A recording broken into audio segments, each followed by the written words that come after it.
কারা শুধু ইট আর পাথরের জায়গা নয়, সেখানে জেগে ওঠে আত্মজিজ্ঞাসা, একটা সভ্যতার মুখোমুখি দাঁড়িয়ে থাকা মানুষের বিবেক। মান্ডালয়ের জেলের নির্জনতায় বসে সুভাষচন্দ্র বসু একটার পর একটা প্রশ্ন ছুঁড়ে দিয়েছিলেন।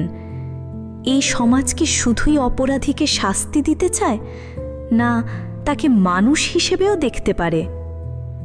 এই চিঠি কেবল এক ব্যক্তিগত অভিজ্ঞতা নয়, এ এক দার্শনিক উপলব্ধি, যেখানে জেলের অন্ধকারেও জ্বলে উঠেছিল আলো, দায়িত্ব, সমাজ ভাবনা আর মানুষের প্রতি প্রেম। আজ বাংলা চর্চার এই পর্বে আমরা পড়ব ক্লাস 8-এর বাংলা পাঠ্য জেলখানার চিঠি। শুধু পড়ব না, বুঝব কিভাবে কারাবাস একজন মানুষকে বদলে দেয়, কেমন ছিল ব্রিটিশ আমলের জেল ব্যবস্থার নির্মম বাস্তবতা, এবং অপরাধীকে ঘিরে সমাজের মনোভাব কেমন হওয়া উচিত। চলো শুরু করি। একটা চিঠির ছায়া ধরে একটি গভীর আত্মবিশ্বাসের যাত্রা। কারাবাস শুধু শারীরিক নিঃসঙ্গতা নয়, মানুষের মনোজগতে তার অভিঘাত অনেক গভীর। সুভাষচন্দ্র বসু স্পষ্ট ভাষায় বলেন, কারাবাস তিনি পছন্দ করেন না। কোনো ভদ্র সুশিক্ষিত মানুষ এই অভিজ্ঞতা চায় না। জেলখানার পরিবেশ, তার দৈনন্দিনতা একটা মানুষকে মানুষ না রেখে অমানুষ করে তোলে। এখানেই তিনি প্রশ্ন তুলেছেন, এই ব্যবস্থার সংস্কার কি জরুরি নয়? কারাগার কি শুধুই প্রতিশোধের জায়গা, নাকি হওয়া উচিত সংশোধনের ক্ষেত্র? সুভাষ মনে করেন, অপরাধীরা আসলে সমাজেরই এক বিকৃত প্রতিচ্ছবি। তাদের সঙ্গে দরকার সহানুভূতির, প্রতিশোধের নয়। তাদের নৈতিক মানসিক পুনর্গঠনের সুযোগ দিতে হবে। তিনি বলেন, ভারতীয় কারা ব্যবস্থা পশ্চিমা অনুকরণে গড়া, কিন্তু তা আদৌ মানবিক নয়। তার মতে আমেরিকার মতো উন্নত দেশের সংস্কারমুখী দৃষ্টিভঙ্গি আমাদের গ্রহণ করা উচিত।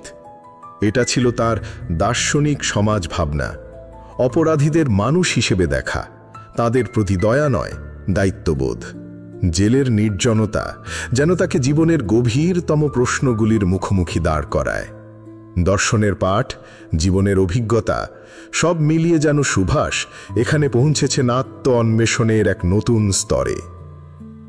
তিনি তিলকের কথা মনে করেন। তিলক বন্দী অবস্থায় গীতার রহস্য লেখেন, কিন্তু মান্দালয় জেলের অমানবিক পরিবেশই তার অকাল মৃত্যুর কারণ হয়ে দাঁড়ায়। তাই এই চিঠিতে আছে এক বিষণ্ণ উপলব্ধি, আছে দায়বদ্ধতা আর আত্মিক সংলাপের প্রগাঢ়তা। জেলখানায় নেই গান, কবিতা, আলোচনার পরিসর। মানুষের ভেতরের আলোটাকে জেলে এসে নিভিয়ে দেওয়া হয়। সুভাষ ব্যথিত কণ্ঠে বলেন, শুধু খারাপ খাবার বা অনুশাসন নয়, সঙ্গীতের অনুপস্থিতি, বন্ধুর অভাব, মানসিক খেলা, আলাপ, প্রেরণার অভাবই একজন বন্দীকে দ্রুত বার্ধক্যের দিকে ঠেলে দেয়। এই ঘাটতিগুলো শারীরিকের থেকেও বেশি মানসিক যন্ত্রণা দেয়। এভাবে জেল হয় না সংশোধনের স্থান, বরং হয়ে ওঠে নৈতিক অবনতির উৎস। চিঠির শেষ দিকে সুভাষচন্দ্র বসু মানুষের প্রতি মানুষের দায়িত্বের কথা বলেন। কারাগারে থেকেও যিনি সমাজের কথা ভাবেন, তার অনুভব থেকে উঠে আসে প্রশ্ন, আমরা কি কেবল অপরাধ দেখব, না তার আড়ালে থাকা একটা আহত মনুষ্যত্ব বুঝতে চেষ্টা করব?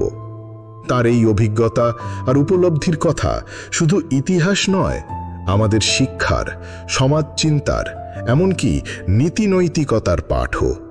এটাই এই চিঠির আসল উত্তরাধিকার। এই ছিল জেলখানার চিঠি, একটি দার্শনিক, আত্মজিজ্ঞাসায় ভরা অভিজ্ঞতার দলিল, যার ভিতরে লুকিয়ে আছে সমাজ, রাষ্ট্র আর মানুষকে নতুন করে ভাবার আহ্বান। তোমরা যারা ক্লাস 8-এর ছাত্রছাত্রী, জেনে রেখো, এই চিঠি শুধু ইতিহাস নয়, এক অন্তর্জাগরণ। আর যারা সাধারণ দর্শক, তোমাদের জন্য এই চিঠি এক জীবন্ত দলিল, কিভাবে একজন বিপ্লবী জেলের অন্ধকারেও আলোর কথা বলেন। কমেন্টে লিখে জানাও তোমার কাছে এই চিঠির কোন দিকটা সবচেয়ে বেশি নাড়া দিয়েছে। আমরা বাংলা চর্চা, আরও এমন পাঠ, কবিতা আর গল্প নিয়ে আমরা আবার আসব। ততদিন পর্যন্ত পাশে থেকো, সাবস্ক্রাইব করো, শেয়ার করো, আর বাংলা চর্চায় ডুবে থাকো।